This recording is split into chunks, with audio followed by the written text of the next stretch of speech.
it's fun talking to other people who served other places because they had to hop on a plane and leave. And I don't know if this is true or not, but I hear they get to call their parents at the airport. And obviously we didn't do that. We hopped on Front Runner early in the morning, the day we were supposed to be at our mission. And we just took the train out to our mission, 20 minutes, and we were there. And it was really cool. I love my mission president right off the bat.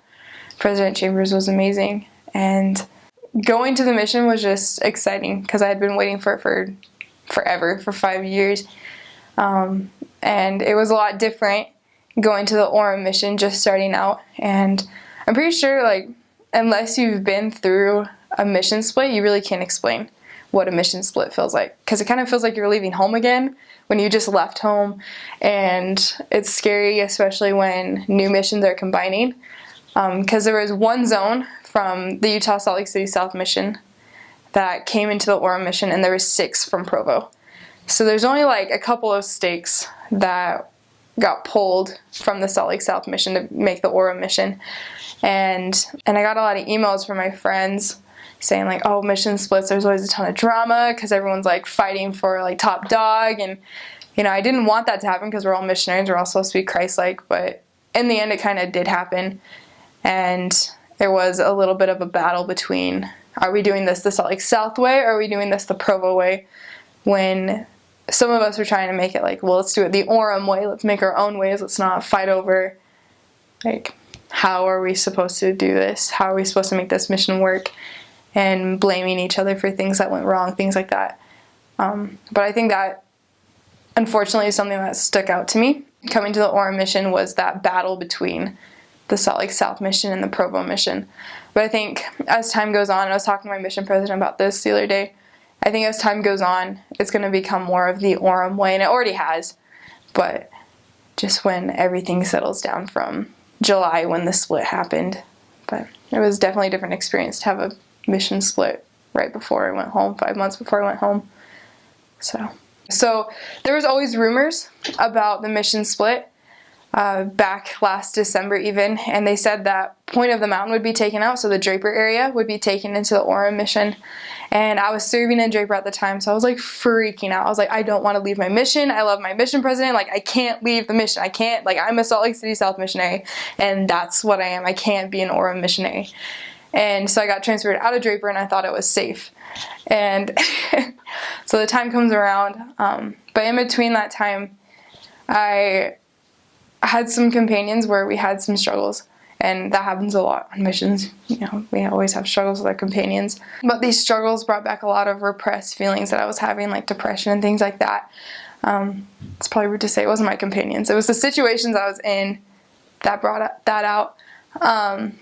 And I started talking to my mission president about the feelings I was having, and he quickly became the person I could go to for anything. Like, I could just talk to him and everything would be okay. And he always had the advice that I needed.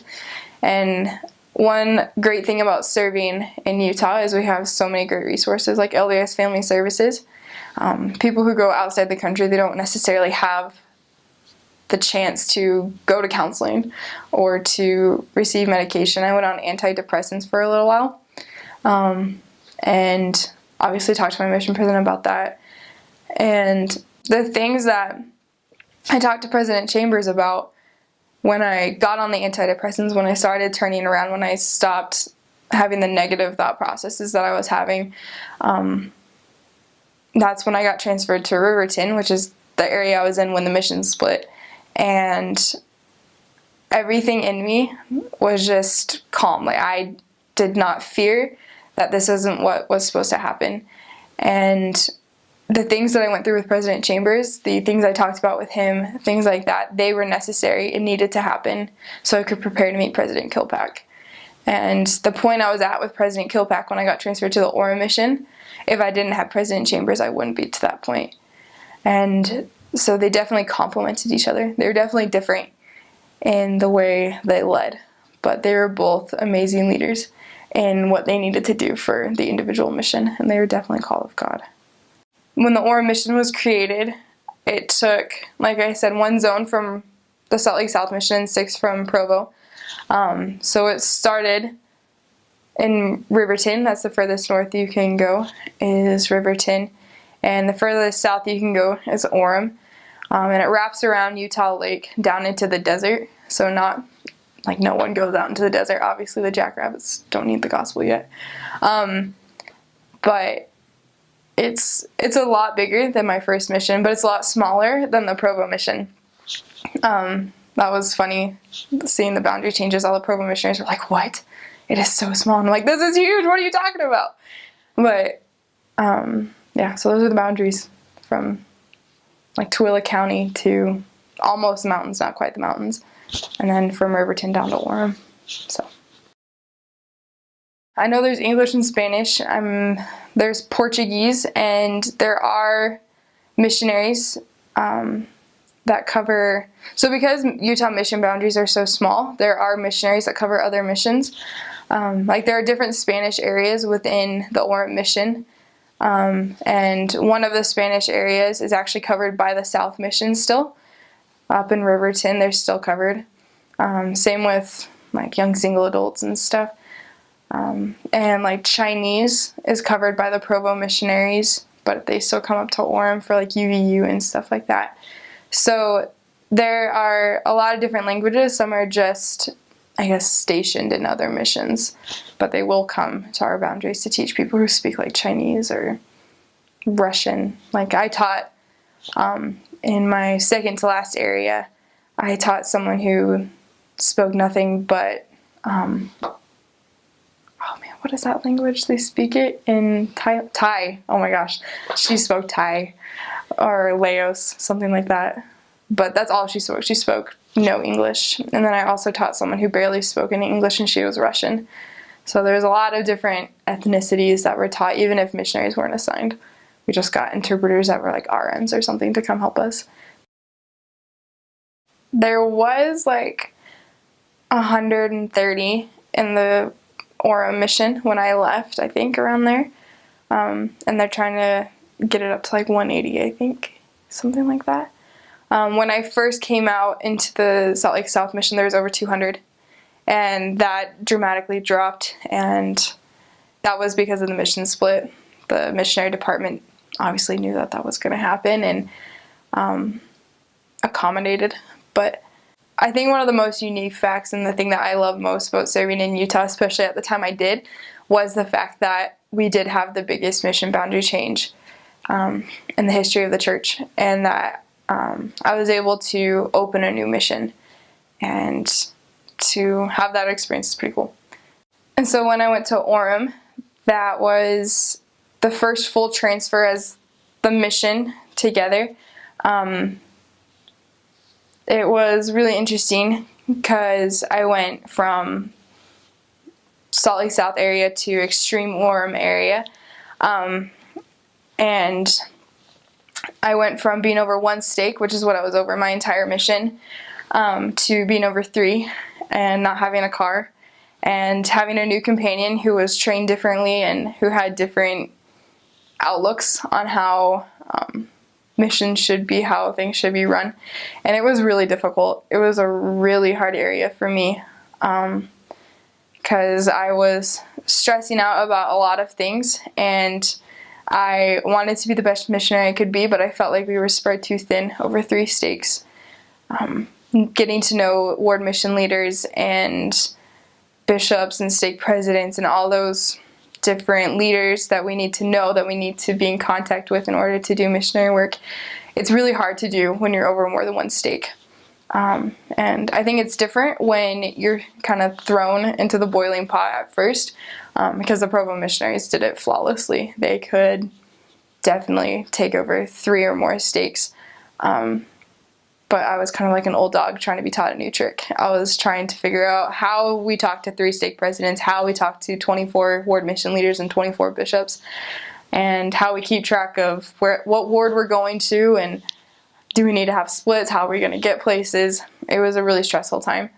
And I stayed there 2 transfers, so I was there 3 months, and I had 2 companions within that. And that was my 3rd to last and 2nd to last transfer. So I was really close to going home. And at that point, I started to have a lot of fears of getting chunky. of getting to the point where I didn't want to work. I was terrified of that. It's not that it was happening, but I was scared that it was going to. But it never happened. The companions I had definitely helped me in that aspect of keeping the work going, keeping up with what I needed to do, and getting up in the morning, things like that. That was amazing. So my first mission president, he was very big on ward immersion, not just ward hopping, going to different sacrament meetings, see how many sacrament meetings you can get to a day, but actually going all 3 hours, letting the people see us, letting the people know who we are so they can trust us with their friends and family. And my second mission president was big on it too, not just ward hopping. But yeah, so that was really tough, and a lot of the times, I guess not a lot, but some of the time I wouldn't even see my companion all of Sunday. We would just go on splits with members and hit 7 wards instead of, I don't know, however many we would have hit it with being together. And then there's also like ward councils, and if we're invited to PECs, things like that. Really our day on Sunday, it's not a day of rest for missionaries, especially in Utah. We could be at church from 7 to 5 every Sunday, easily, especially when it's 3 steaks or more, even more than 1 steak, even. It's just crazy. But the Lord provides. He really does. I don't know how I did what I did when I did it, but it was all the man upstairs. My second companion I had in Orem, she's a rock star. She had only been out like 3 months, and she was just getting it.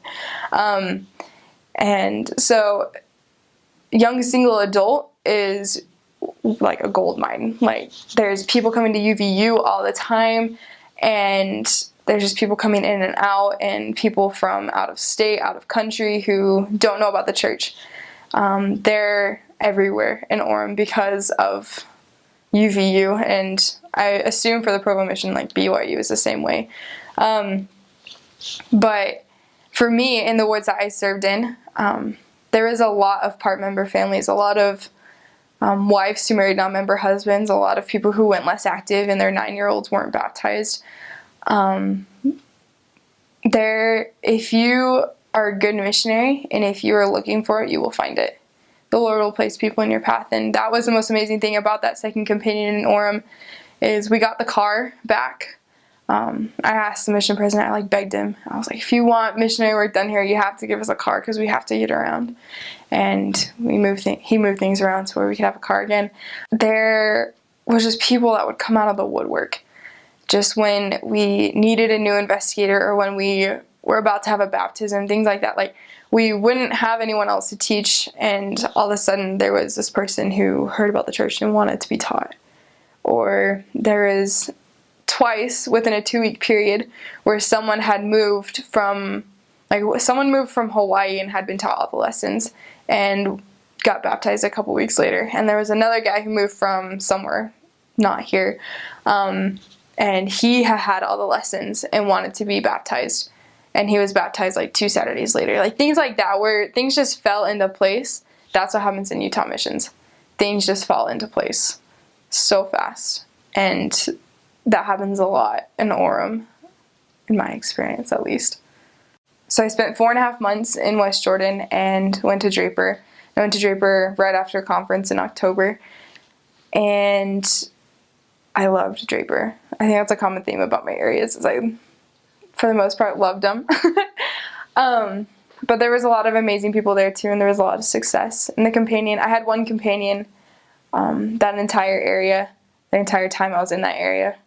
And it was just fun to be with her. I had a car in that area because we were up on the mountain, and it was really cool. That year we didn't get a lot of snow, so I didn't have to drive in the snow that much, so that was really good because I didn't want to drive up a mountain in the snow. And there were just really amazing people there, and that's where I taught my first foreigner, I guess. One of the men that was baptized was a 70-year-old Ghanaian, and that, I don't know, that helped my testimony to know that even though I went to Utah on my mission, it wasn't just a bunch of people who knew what the church was or I don't know, I don't know if I can say this, but I'm going to say a bunch of white people, because there's not a ton of ethnicity in Utah, it seems, but that was really cool to be able to teach someone from a different country, because we're kind of made fun of for getting called to Utah, but the experiences that we have here are pretty cool. And leaving Draper was actually kind of different because it wasn't normal. I was just enjoying a P-Day one day. It was like this time last year, and I got a call from one of the assistants, and he told me I was getting transferred that next morning, and his sister had to go home early for health reasons or something like that. And so I got emergency transferred back to West Jordan after 3 months in Draper. So there was like this theme on my mission, where I would go, like I started in West Jordan, went to Draper, went back to West Jordan. I was in Riverton, went to Orem, went back to Riverton. But my first time in Riverton, it like knocked my entire mission out of the park. It was my favorite area, and it was actually my longest area that I served in. And I had one companion the whole time. We were together 3 transfers, and it it was the best area. And it's actually in the Orem Mission. It's the area that I was in when I got transferred to the Orem Mission. But the amount of work in that area is insane. The people are amazing there. It's actually where I'm trying to live now. I met my fiance there. That was pretty awesome. That's a different experience to have, as meeting the person you're going to marry on your mission. But there was one experience in particular in that area that really sticks out to me, and I'm grateful for that experience. There was a man we were teaching. He was from Cameroon, so another African, and he didn't believe in God. He used to be a different Christian denomination, but he decided that God didn't exist, that it didn't matter, and that if he was a good person, then he was a good person. He didn't need a book to tell him that. He didn't like the Bible at all. And he said he would read the Book of Mormon as long as it didn't mention the Bible. And when he said that, I was like, well, right in the introduction it says like it's comparable to the Bible. But we kept teaching him, even though every time we would try to commit him to baptism, every time we would try to get him to pray, anything like that, he would just laugh at us. And I always wondered why we kept teaching him. It would make me really frustrated whenever we would set up return appointments and the time would come for us to get over to the Word Mission Leader's house where we were teaching him. And I would just be like, why are we teaching this guy? Like, he doesn't care. He doesn't want to be baptized. He doesn't believe in God, and he doesn't want to. Like, he's not progressing. And, like, I don't know why. Not that we're wasting our time, but I don't know why we're putting ourselves through this, I guess. And so there was this one time where I was particularly angry at the fact that we had to go teach this guy. And I sat there and I listened to him, and I listened to him rant on and on about what he ranted on and on about every time we taught him, about how, if God existed, why all this bad stuff is happening, why he lets bad things happen to good people, all that stuff. And mocking what we believe, basically mocking the Book of Mormon, mocking Joseph Smith, things like that. And I sat there and I prayed to myself in my heart. I was like, Heavenly Father, why are we doing this? And I didn't receive an answer right away, but he said something. I forget what it was, but he said something, and it really hit me because I realized he was never going to change. He was never going to want the gospel, at least not right now. But the reason why I had to teach him was to show me that no matter what other people believe, my testimony is still the same. That I'm still able to testify of the truthfulness of the gospel, of Joseph Smith being a prophet, all those things. I'm still able to do that even if people are bashing it, even if people are making fun of it or laughing at me for testifying of it. And even though he moved and I don't know where he went, and he obviously never got baptized, I'm so grateful for him and for the opportunity I had to teach him, because I was able to have that spiritual experience that I had. And to my surprise, I got transferred, my last transfer, and got transferred back to Riverton, and I was a sister training leader my last transfer, and that was great. I was really glad that happened my last transfer, so I didn't have to do it anymore. I don't know if that's bad to say or not, but it was good to be back in Riverton. It was good to be back on my home turf, I guess. It was a different stake. I served in the Riverton South stake first, and then the second time I was in Riverton, I was over the Riverton stake. And my companion there was perfect. She was exactly what I needed my last transfer. And I don't know, it really brought into perspective what my mission was for me. That it didn't matter whether I was in Utah County or Salt Lake County, whether I was in Orem or Riverton, that the people were still the same and that everybody needed the gospel. And it was kind of a two-edged sword to get there my last transfer, because I knew I only had 6 weeks there. I knew I only had that time left, and that if I didn't do much, it didn't really matter, because no one was going to remember me from that stake. And it weighed on me a lot because I didn't want to have that mindset, but it was the way it was. Your last transfer can be really hard because you know it's coming. And it was awesome because I didn't let that affect me. I still worked and I still testified to people. And even though I only had 6 weeks there, I didn't get to know leadership that well. I didn't get to know the area that well like I did in other areas. The people I met there still touched my life in numerous ways, and I'm grateful for that.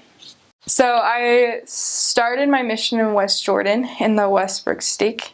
And so my entire mission, almost my entire mission, I covered only one stake. And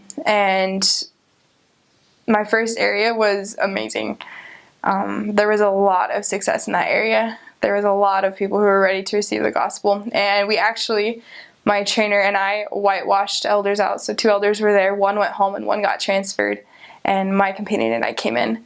And it was the first time that they had sister missionaries in, like, I think decades. It'd been a while.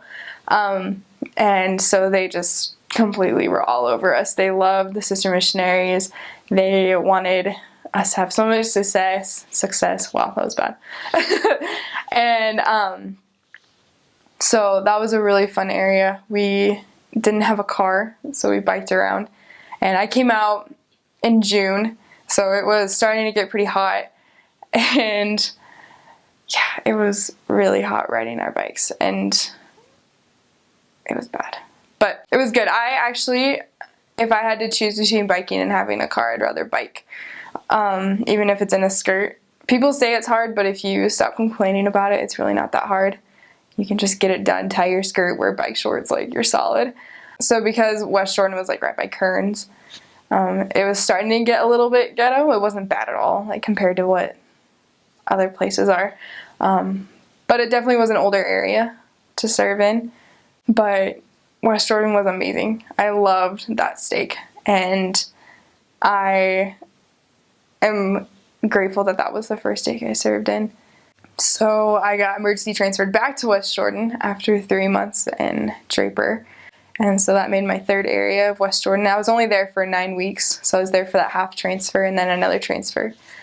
And I met some of my best friends in that area. And one cool thing about that area is it's where my aunt lives. And I was able to work with her for a little bit because she's not really active in the church very much. And that was pretty cool to have that experience. And when I got emergency transferred, it was really hard. I didn't want to leave. Draper at the time was my favorite area. And I seriously just debated not even going to the mission office that day. Like, if they couldn't find me, they couldn't transfer me. But I did, and I wasn't happy about being transferred at all. I was not happy. And I cried every day of the first week being in that area. And it was hard to work because I felt like the sister who left didn't tell anyone she was going home. And so it was a bunch of people like, where is she? Like, why is she not here? Who are you? And I was like, okay, I'm sorry that I'm not your missionary, but I'm your missionary now, so deal with it.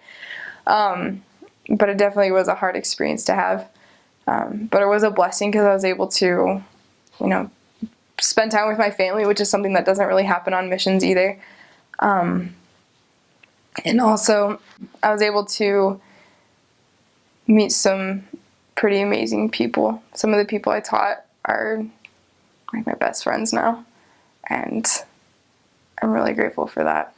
Like I said before, I was having some issues with my depression and stuff like that, so I got to, I had the opportunity to go up to downtown Salt Lake to go see a counselor and whatnot, and we would take tracks instead of asking a member to drive us, so we would just take the public transportation, and it was pretty interesting what would happen. I felt like with that black name tag, we were just a target for people to yell at us, and there was many times where I got yelled at on tracks for being a missionary, for being Mormon,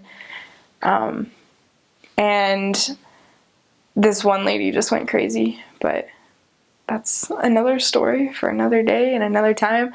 But after, so my companion and I had gone uptown, and we went to LDS Family Services, and we were coming back down, and she started yelling at us and yelling very inappropriate things at us, and we were just sitting like from like me to that heater, like really close to her, and it was really bad, and eventually we just walked out of the train, and we were going to walk onto a different car, but we messed up and walked onto the same car and made really awkward eye contact with her, and she just like stared us down after that.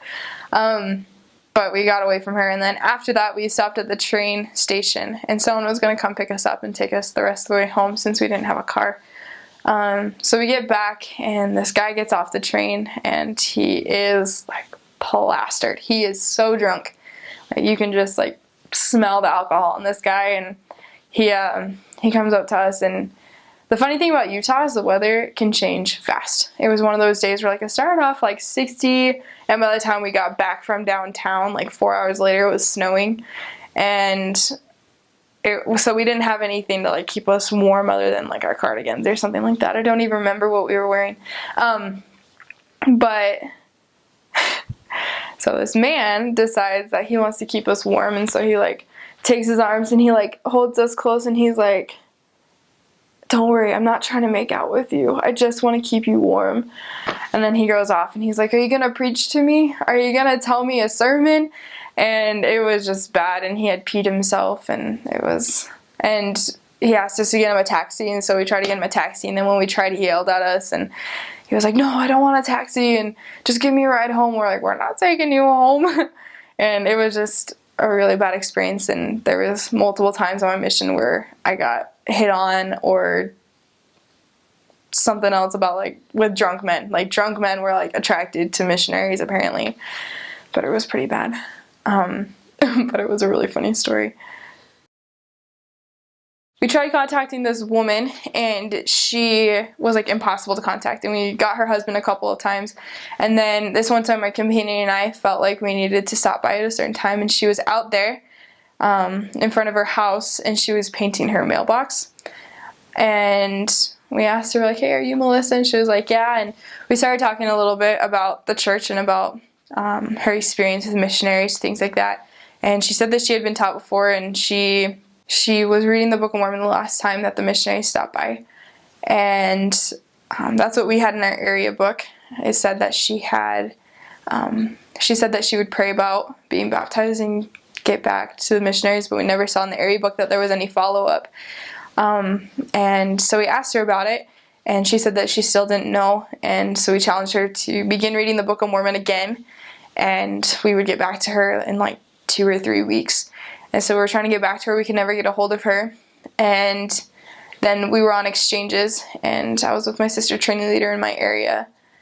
And I felt really strongly that we should go by her, that we would get her. And so I I went to the door with Sister Mobley, my companion for the day, and we knocked on the door and she didn't answer. And so we were walking back to our bikes, and I just felt like, no, like, I'm not leaving here empty-handed. Like, I need to speak to her because we told her we would follow up, and I felt like we needed to come here. And so we started walking a little ways, and we saw her in her backyard working in her RV. And so I started yelling her name. I was like, Melissa, and she wouldn't hear me. And so I called her cell phone, and she didn't answer that either. And so I told Sister Mobley, I was like, I know she's here. Like, she's right there. I'm not leaving here until I talk to her. Like, I can't just sit here and watch her walk away. And so we walked back to our bikes, and I said, we're going to say a prayer. And so we folded our arms by our bikes, and I said a prayer, and I said, Heavenly Father, we're going to walk away. And when we come, or we're going to walk X amount of steps. I don't even know if I said a particular amount of steps, but I said something to that effect. And I just asked for her to call us back. And we took a couple of steps, and automatically she called us back. And she let us in, and we talked to her for a good while, and we got on the subject of the church, and it was probably one of the most spiritual experiences I've had on my mission, was talking to her about the church. And it was so spirit-led. We didn't really have a plan on what we were going to do. We didn't know what to expect going into that house. If we were going to be able to teach the whole family, or just her and her husband, whatever. But it ended up being just her. And she talked a lot about her experience previous, and we became friends pretty quickly. And I got transferred after that. But the experience I had there is really personal and really close to the Spirit. Really close to the Spirit. But that was an amazing experience for me because I was able to see, and that's just one of many times where I prayed for specific things and got specific answers. And I don't want to say I got what I wanted in my prayers, but I got what Heavenly Father needed me to get in my prayers. And that's probably one of the most amazing experiences I had on my mission. Was that time I prayed for her to call me back, and she called me back, and I followed the Spirit. I got transferred after that, and when I got transferred out of Riverton the first time, my companion went home, so they put elders in to the area. So we got whitewashed out, and elders got whitewashed in. And I heard that the Orem Mission leader said that sisters would be better for her, so she hasn't been taught. But since I live right next, since my fiance lives in Riverton, I'm there all the time. So I am planning on stopping by her and talking to her about continuing to meet with the missionaries. Because it wasn't about me being a missionary, wanting her to join the church. It's about her joining the church because it's true. So that's why I love living in my mission, because I can do that. I can go to people and be like, look, this wasn't just because I was a missionary. Like, this is still true even though I'm not a missionary anymore. Yeah. And I don't know, that's an amazing part of being a Utah missionary, is you can come back, and a lot of people do. I was called English speaking, so I should be able to speak English since I was born speaking English, but I can't very well, and I mess up and I trip over my words a lot, and I don't pronunciate correctly and whatever. So in the Orem Mission, something to expect, and this is Salt Lake City South also, is at baptisms, while the people are getting changed out of their white clothing, we, as the missionaries, teach the restoration. So the points of Preach My Gospel, we go through them just like we're teaching a new investigator. And those are some pretty cool experiences, because a lot of the time their less active family or non-members will be there, and the Spirit is so strong at baptisms, just adding in the restoration of the gospel of Jesus Christ makes it that much better. But there was this one baptism, and it was in Draper, and it was a cool baptism because it was of this little boy whose family was completely active. He just had Down syndrome, and so he he didn't get baptized at 8, but he wanted to pass the sacrament with his brother, so he got baptized at 11. And he was the cutest kid ever. I love that kid. But even though everyone there was active, we taught the restoration anyway. And so we switch off points. Like, my companion taught a point, and then I would teach a point. Like, she taught about Heavenly Father, being a loving God, and then I would talk about how the gospel blesses families, and so on and so forth. So we get to Joseph Smith and his story, and I was talking about, the time period it was in, that Joseph Smith lived in a time of great religious excitement, all that stuff, and that he was confused of which church to join. And so I couldn't remember the past tense of, like, seeking for something. And so I went to say seeked, but right when I started to say seeked, I knew that was wrong. And so I tried to switch it to sought, which is the correct word for the past tense of seeking something. And so I ended up messing up, and I was talking about how Joseph Smith sucked. And I just froze, and I was like, oh my heck. Like, I totally just said that Joseph Smith sucked in front of all these people, and everyone laughed, and it was bad. But I corrected myself and said that Joseph Smith did not suck, but he sought for the truth, and he found it, and God came to him, and he didn't suck. But yeah, so I figured out that there was a lot from a past relationship that was affecting my relationship with others. And so I decided that I was going to pray about a date to, like, let it go. Like, I wasn't going to think about it anymore. It wasn't going to be an issue. And I was just going to start fresh and not have, like, what happened with him affect my relationship with others, like trust issues and stuff. And so I decided to pray about it and let it go. And the day that I felt prompted to, like, officially let it go was transfer day. And that was the day I got transferred to Utah. Wow. To Riverton. And so there was this guy that I liked, like, all throughout middle school and high school, and I couldn't get over him, and I, like, tried to get him baptized so many times. Like, I just, like, wanted him to have the gospel, and I wanted to marry him, blah, blah, yada, yada. Anyway, so there was just this one day where I just was like, I don't like him anymore. Like, it's just not a thing anymore. And then a couple days later, me and my companion went to this house where they had a guy who was getting married to their daughter, and he wasn't a member. And so we went to go see if he could teach him, see if he wanted to learn about the gospel, whatever. That sounds bad, learn about the gospel, whatever. He wanted to see if he wanted to learn about the gospel, and we went to the house, and it was Easter, and we, like, walk in, and they're all, like, at the table, whatever, eating, and he was there, and I thought nothing of him. I was like, just some RM, whatever. And automatically, I became really good friends with his mom. And so they kind of, like, became a chill family. Like, if we weren't doing anything on paydays, we would just go to their house and sit on their couch and email, because we had iPads.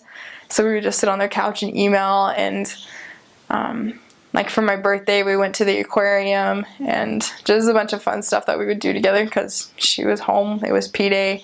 We got everything done that we needed to, so why not? And slowly it started coming, and I didn't want to do it. I didn't want to tell my mission president about it, because I didn't want to leave, like, one of my favorite areas because of a guy. So I was like, I'm just going to push it. It's fine. It's whatever. And he was fellowshipping two of my investigators. And they would always joke around. They're like, y'all are going to get married. And I'm like, I can't say no, because I know it's a yes, but, like, And so there was this one time my companion was struggling, and I was struggling. She was struggling physically. I was struggling emotionally. And so she went to go get a blessing. She got a blessing from him, and I said that I wanted one. And then last minute I decided I didn't want one, but she didn't make me, but she kind of made me get one.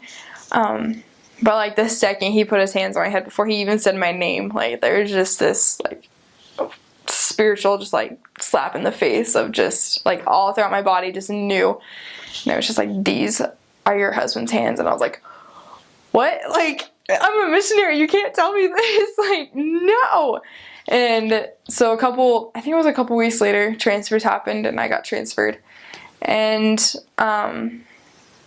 yeah, so I got transferred. I couldn't talk to him because he lived on my mission, but I talked to his mom, and my recent convert who he fellowship told my old companion who told me that he was waiting for me. And then I got transferred back to Riverton, my last transfer, and I went to lunch with his mom my last P day, and she was like, yeah, he has a girlfriend. I'm like, what? And so I write him this letter like 2 days before I went home. And I was like, it's either her or me. Like, you said you were waiting for me, and guess what? It's your time to choose. You can either choose me or you can choose her. And then when I got released, he messaged me, and the rest is history. So bike shorts are a must, especially if you're biking. Especially if you're coming to Utah, because it's important to keep yourself modest either way. But in other missions, if in like outside of the country or something, if you're riding a bike and your skirt may fly up a little bit, no one's gonna know that that's your garments. No one's gonna know that that's what it is. They're gonna think it's like bike shorts or something. But in Utah, everyone will know if your skirt like flies up a little bit. So bike shorts are definitely a must just to keep yourself modest. Also, shade shirts are like essential. Like, I wore a shade shirt almost every day of my mission. And you know, serving in Utah, especially serving in Orem, we do have the Sister Missionary Mall, and we have a lot of different things within our mission and a lot of modest clothing. Like, just buy stuff here before you go. I think that's super important. People are going to tell you, you know, you're the face of the church, and it's kind of true because people hear about it. And there's actually an experience that I had. So my companion and I, last December, we made Christmas cards and sent them to all the leadership of the stake, our mission president, and then with the rest we just sent them home. And so we had someone like actually take like professional photos for us, and it was super cute and I loved it. And we sent it to one of the bishops of one of the wards, and he hung it up on his fridge, and his less active daughter was like, those sister missionaries aren't frumpy. Like, they are really pretty. They're like, they look good. They're taking care of themselves, and that really impressed her. So, like, I wasn't a huge advocate of makeup on my mission. Actually, like, half my mission I didn't wear makeup. But always looking your best is essential. Don't wear just t-shirts, because that does not look professional. But, I don't know, for safety, you can accept rides from people on the street. Don't be afraid of that, because it's all good. Like, people aren't going to hurt you, but at least I hope they're not going to hurt you. They never hurt me, so yeah. On the website, it will tell you not to wear a maxi skirt. Some mission presidents, like my first mission president, he didn't mind if we wore maxi skirts. His only stipulation was you had to be able to see your feet, so it had to be like ankle length and higher. But my second mission president, they were in the process of deciding whether or not maxi skirts were okay, but for the time being they weren't okay, which wasn't okay. Well, it was okay, but it was inconvenient because I had a lot of maxi skirts. But if you wear a maxi skirt biking, it can get caught in your spokes. That's when you have to worry about that. But I would just tie my skirts and I would be fine. But I was never really nervous about biking. Even in like my first area where it was a little bit ghetto, we would ride our bikes to this apartment complex and down like this dark alleyway, and it was a little bit scary, but we were fine. One tip I would give to every single missionary that will serve, ever, no matter where you go, is to be obedient. It seems so simple, but it is something that everybody is going to struggle with at least once in their mission. You can be the most stalwart missionary, you can be everything but translated, but you will have to be obedient. You will have to work on that. Especially in Utah missions, because of the condensed amount of members that are here. There's a saying, every member a mission president, and that is true. If you are being disobedient, you will get called out for it.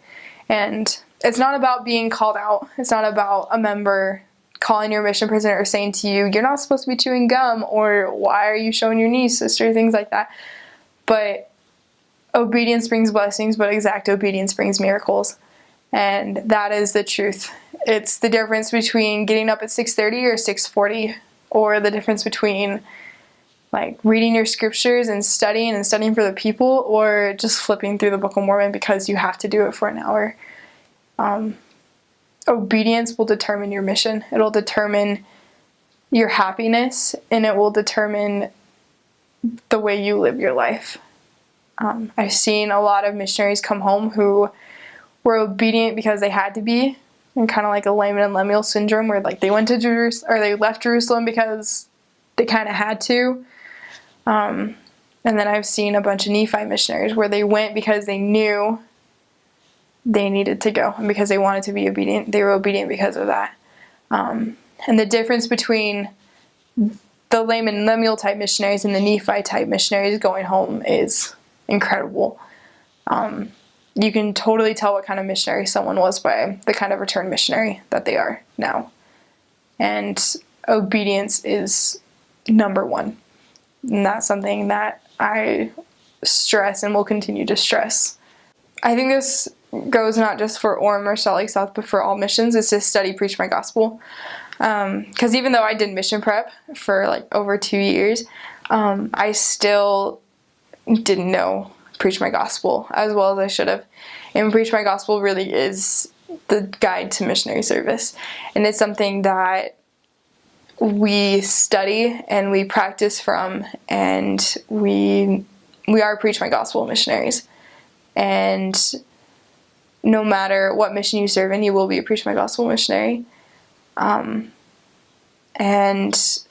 the principles that are taught in preach my gospel can be applied to life.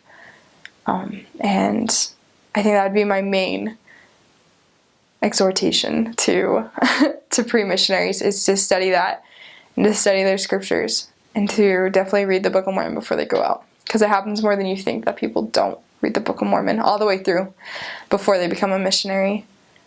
And just to love your companions. During companionship time frame, I didn't get along with a lot of my companions, but now I'm like best friends with them.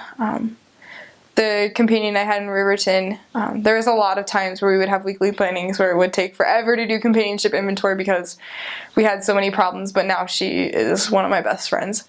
And we hang out all the time.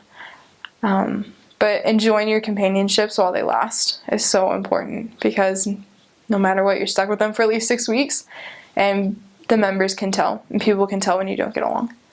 So having that social aspect of loving the person you're with 24/7, I think that's super important to get used to even before your mission. So